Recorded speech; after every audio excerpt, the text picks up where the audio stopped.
to another project with Petro. It's been about a month since we've last done that. I do apologize for that. We've been sort of locked up in the house, and I've been doing a lot of projects, which is no excuse for not having a video, obviously, because I had a lot of content. But sometimes I think you can appreciate it. It's a little bit easier when you're going fast doing things and you're not focusing on the camera. So no excuse, but I apologize. I want to point out that I am wearing a Travels with Dory t-shirt. Thank you, Peter, for sending this over to you. Hopefully you'll see this episode. So I'm working on the boat. I have some progress that I've made, obviously, since last time you saw it.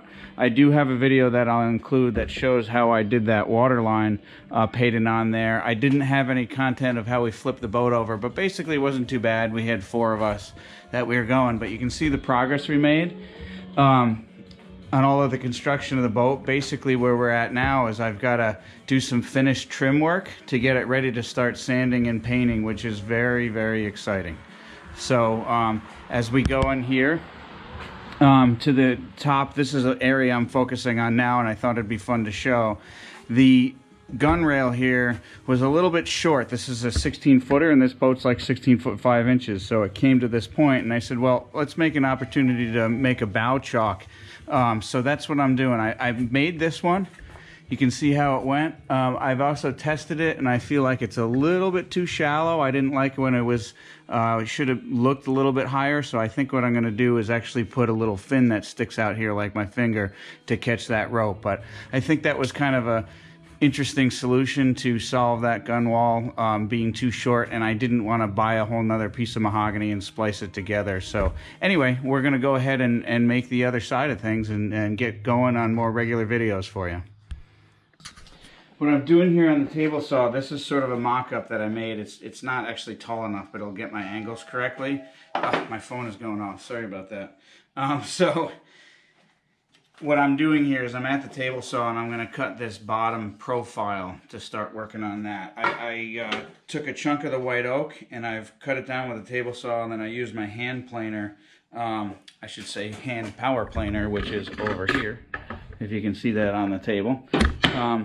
So I'll use that. Got it to where I was in a good stock shape, and now I'm going to go through and turn the saw on and cut that final angle.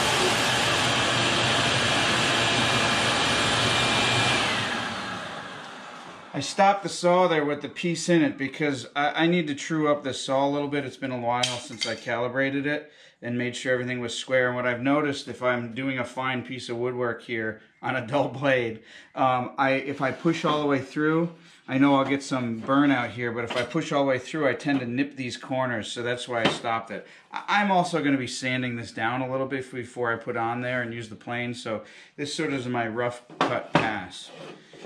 The next cut, actually what we'll do is we can do the next cut.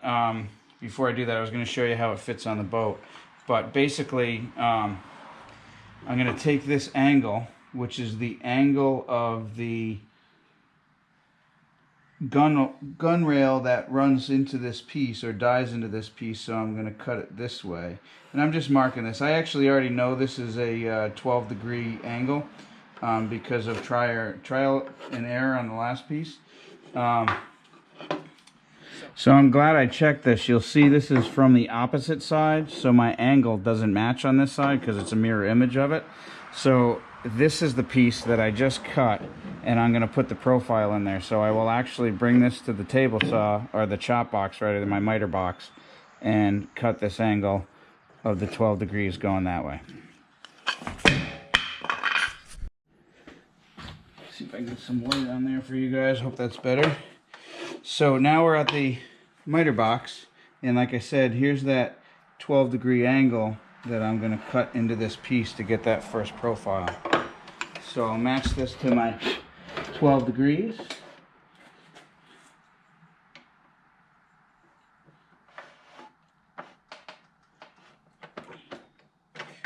And I'll actually get that other piece in there. Maybe it's not 12 degrees. I thought it was. No, it's not. So, I lied. So let's get that in there. Let's see what we got going on here. Okay.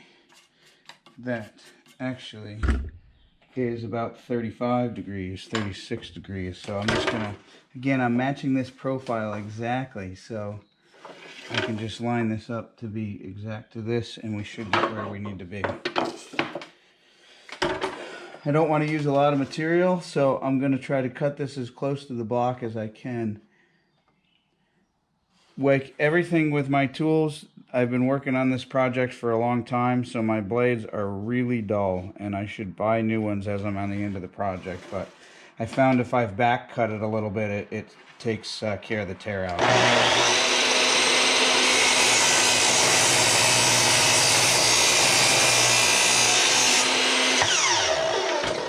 Actually need to take a little bit more because you can see that angle is not going to match right with the bottom here. I forgot about compensating for that.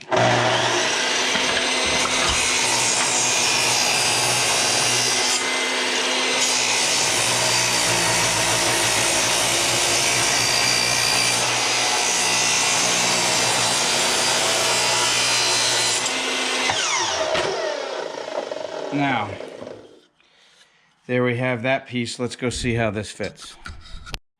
All right, back at the bow of the boat, and you can see here that this is what I'm going to go for. You see how that profile matches that one, and then that matches that one. I probably could put a little bit of an angle on that to make it a little bit tighter on against this corner.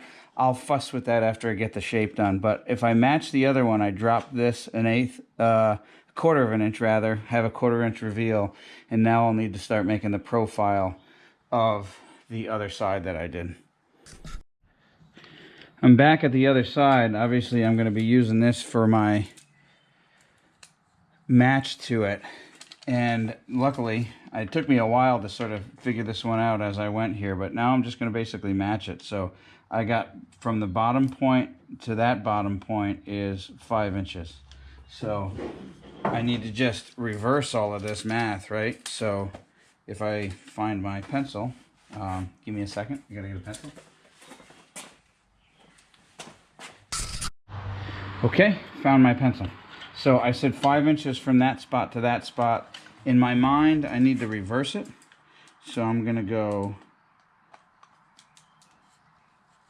get my, kind of hard to hold this with, I should be doing it on a bench or something like that, but you'll never see the two together. So even though it'll be pretty darn close, it doesn't need to be like an absolute puzzle piece that fits it. So I got my 5 inches. I know the angle is going to match, so it's going to go, I actually made those angles. Yep, it's going to go parallel to this one. And then I'm going to do that same 35-degree cut going this way. You see what I got here? So I got this measurement, and then 35 degrees. What I was hoping for, and it looks like I'm going to get away with it, you'll see that I got a check here that I'm trying to avoid. So hopefully I'll avoid that check and I won't have to worry about it. So let's see how this goes. Looks like this is actually a little bit better without that light on there, so I do apologize. Obviously I'm not going to reshoot the last cut. So I'm just going to parallel this cut. I need to kind of look at the back of the saw here because my dimension is way over here. So I'm going to have to eyeball it from the back a little bit until I work my way there. This is an older saw, so it doesn't have those nice fancy little levels that the newer saw has, but it still works good.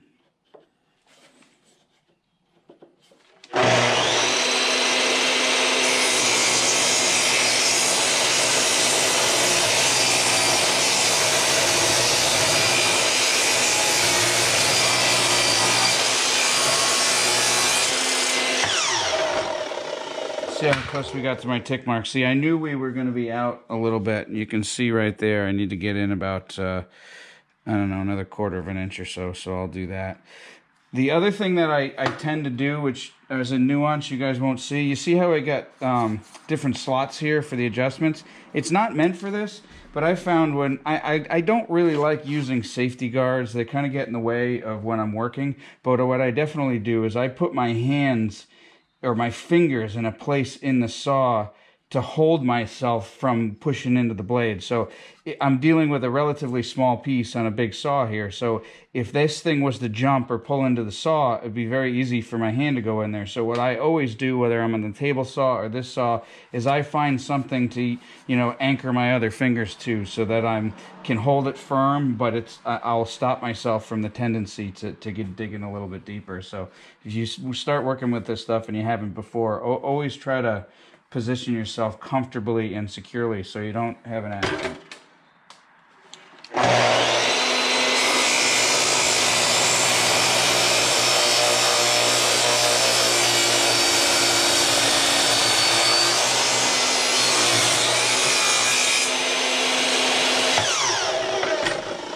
All right, that's right at that mark where I wanted to be. So let's pause, see how this one looks. So I ran into a little bit of a problem here, and this is I'm classic for working a little bit too fast and not thinking about all the aspects of what could go wrong with when I cut these pieces. So this looks pretty good, right? So it looks like we got the right shape. Looks like what we're gonna do, and we can start doing the scroll work on the top. However, you'll notice this space to the bow is 2 inches. Well, if I flip over to the other side, that space to the bow is not 2 inches, and we'll get the ruler on that to show you. Look at that. That's 1.5 inches.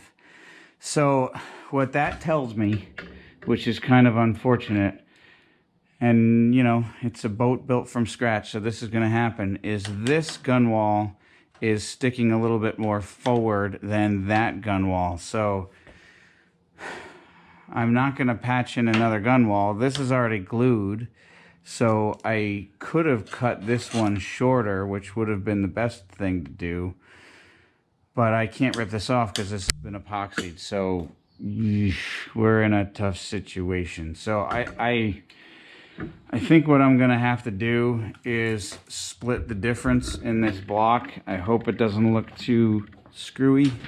But I think we're missing a 1/2 inch here. So how do I want to accomplish this? I could leave it just like that, but that would be way off.